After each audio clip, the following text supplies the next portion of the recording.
Réaliser une émission Coucou les Bronies, ça consiste selon moi à bien doser trois choses. Le résumé d'un épisode, durant lequel on va pouvoir citer des trucs drôles, intéressants ou autres, suivi de l'analyse et la critique de ce dernier, le tout conçu pour que ce soit un minimum divertissant et agréable à regarder.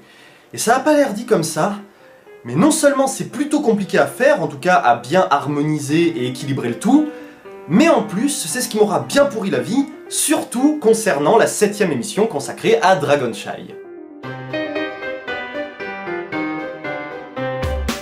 Coucou les Bronies et bienvenue dans ce débriefing ayant pour but de faire le point avec vous et de revenir plus particulièrement sur cette fameuse 7ème émission. Donc si vous ne l'avez pas encore vue, je vous encourage de ce pas à aller la découvrir. Ce qui s'est passé avec Coucou les Bronies de manière générale, c'est que j'ai vite senti que je tournais en rond, que j'avais du mal à renouveler mon propos, et toute la difficulté de cette dernière émission, c'est que le propos, j'en avais pas du tout. Ce qui fait que le fameux dosage, cette histoire de dosage, était complètement pété. Tout était axé sur le résumé de l'épisode, à dire simplement, c'est assez drôle, c'est assez intéressant, c'est assez bof,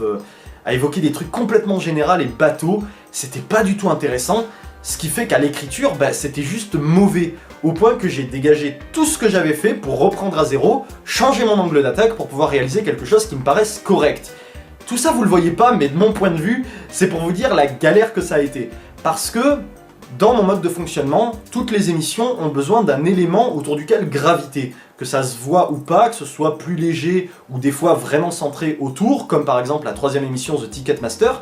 qui d'ailleurs, en concernant l'épisode, n'est pas vraiment fantastique. C'est un épisode que je trouve sympathique au mieux, mais sur lequel il n'y a pas grand chose à dire. Et toute cette histoire de tickets, c'était largement suffisant pour rehausser le propos et avoir quelque chose autour duquel construire en fait l'émission. La question de savoir quel serait le poney le plus apte avec les meilleures raisons d'aller avec Twilight. Ça pose une bonne question, ça soulève des réflexions et du coup les gens peuvent donner leur avis, c'est cool. Mais j'ai besoin d'avoir constamment ça. Et d'ailleurs, peu importe l'élément, que ce soit une thématique, un sujet dans l'épisode, la morale, un personnage, un événement, enfin quelque chose qui provoque le débat, qui divise les gens, qui amène réellement une analyse, une réflexion, en fait, après visionnage. Donc, quelque chose qui reste et qui nous pousse à réfléchir, à revenir sur ça en disant « Tiens, ça c'est intéressant, qu'est-ce que ça peut amener comme idée, comme réflexion simplement autour de cet élément, quel qu'il soit, tant qu'il est suffisant et qu'il a la matière nécessaire pour réellement amener toutes ces choses-là. » Parce que, comme je l'ai déjà dit, et je le maintiens, pour moi, chaque épisode de la série a quelque chose pour lui, a quelque chose qui reste, quelque chose qui, à la fin, nous est apporté, mais parfois est peut-être trop léger, manque de matière, ou alors est trop premier degré, en fait, pour réellement avoir quelque chose de construit. Et si c'est pas suffisant, comment vous voulez faire une analyse réelle, ou un exposé autour de ça? Voilà, et pour la 7ème émission, j'avais rien. Et quand je dis rien, c'est rien du tout. Ce qui fait que j'ai donc entièrement réaxé mon propos pour pouvoir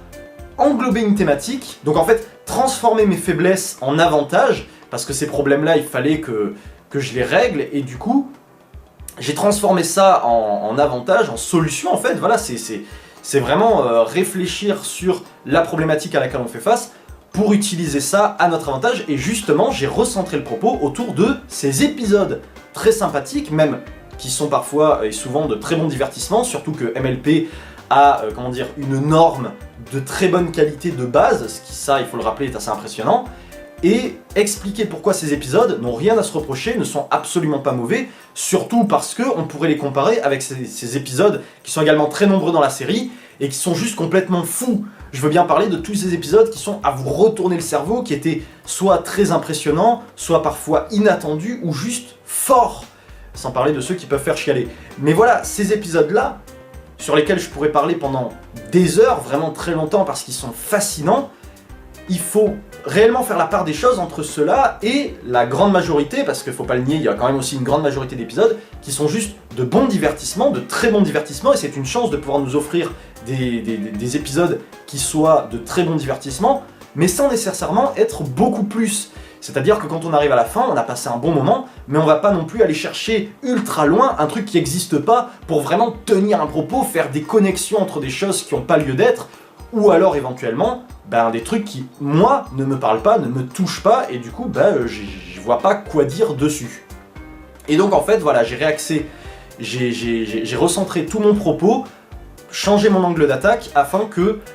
la thématique englobe tous ces épisodes en me servant de Dragon Shy. Dragon Shy en fait est un prétexte, ça aurait pu être un autre épisode, quoique en y repensant avec du recul, je me suis rendu compte que j'ai peut-être utilisé cet épisode-là comme prétexte à cette thématique, mais en fait j'ai trouvé que c'était plutôt idéal que ce soit Dragon Shy parce que finalement c'est un épisode plutôt typique de la série. On a de la bonne aventure, les main six au grand complet, une morale qui concerne l'une d'entre elles, voilà, avec un épisode très clair, d'un point A à un point B, avec de l'action, des moments marrants, enfin un dosage classique et typique de ce qu'on peut avoir d'un épisode de MLP. Vraiment tout ce qu'on peut retrouver de bon dans la série, d'agréable, qui est parfaitement en fait dans la norme, tout simplement. Voilà, ni plus ni moins. Et à ce compte-là, ça fait que je regrette pas du tout d'avoir choisi cet épisode-là pour ça. C'est d'ailleurs dans cette idée qui fait que l'émission se brise en plein milieu, en fait, parce que je commence avec le résumé et puis je casse tout uniquement pour parler de ça, le pourquoi j'ai rien à dire dessus, et pourquoi ce n'est pas un mal, et donc ce qui fait que ces épisodes ne sont absolument pas mauvais, qu'ils n'ont rien à se reprocher, qu'ils n'ont rien à envier à ces autres épisodes complètement dingues, comme je le disais, et à faire un peu la part des choses entre tout ça, et amener le fait que c'est pour ça que je n'ai pas toujours quelque chose à dire, parce qu'on n'a pas toujours quelque chose à dire, on ne peut pas toujours trouver réellement des choses à dire sur un sujet,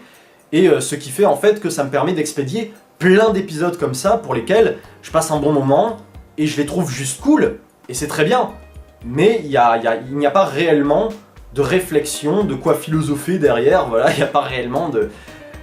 quoi tenir, ou en tout cas d'avoir réellement des choses sur lesquelles rebondir, ou alors carrément un élément, comme j'aime bien le faire, réellement autour duquel graviter, autour duquel construire et structurer toute une émission. Réellement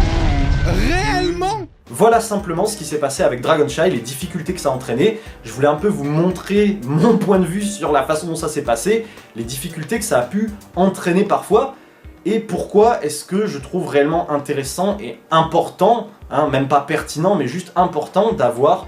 un élément à la base qui me fait tilt et dire ça j'ai envie d'en parler et il faut que je centre tout autour de ça. Le reste n'est presque qu'un prétexte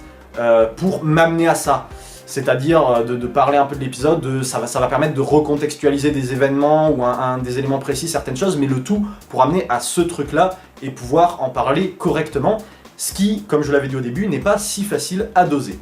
Voilà, c'est à peu près tout concernant ce débriefing, j'espère que ça aura pu vous plaire et répondre à certaines questions que vous ne posiez sans doute même pas, faut être honnête. En tout cas, moi, je vous remercie de m'avoir écouté jusque-là parce que je ressentais le besoin d'exprimer, en tout cas de détailler et expliciter certaines choses que j'avais déjà dites dans l'émission, mais peut-être pas assez précisées, je sais pas, en tout cas je ressentais ce besoin de revenir sur ça et d'être plus précis dans mon propos pour être sûr que tout soit bien clair et vous montrer également un peu mon point de vue dans la création des épisodes, dans la création de vidéos en général, parce que on le dit pas assez souvent, je pense, mais réunir les conditions étant d'avoir l'envie, l'inspiration et le temps pour s'occuper de l'écriture, le tournage et le montage de certaines vidéos,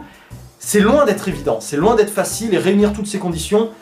ça se fait pas comme ça. Donc j'avais vraiment envie de vous mettre un peu de ce côté-là, de vous parler de la conception, de comment certaines choses se font, et des difficultés que je peux parfois rencontrer. Et surtout, vous rappeler comme je le fais avec moi-même, parce que je trouve ça plus important de voir les choses sous cet angle en fait, c'est de voir simplement tout ce que j'ai pu faire jusque-là, tout ce que j'ai pu vous proposer, vous offrir, et non pas s'attarder sur les choses que je pourrais éventuellement vous proposer à l'avenir ou pas. Dans le fait que j'ai pas envie que vous ayez une attente à laquelle il pourrait ne pas y avoir de réponse en fait. Je ne voudrais pas créer une quelconque déception, ce qui provoquerait pour moi un malaise, et j'ai pas envie de me retrouver dans cette situation. Donc je préfère vraiment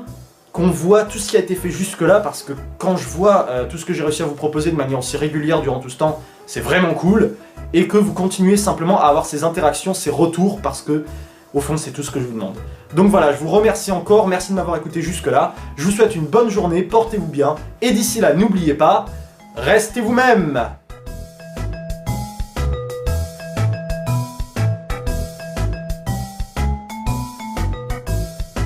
Et j'espère en fait surtout que ça aura été clair, parce que si j'avais besoin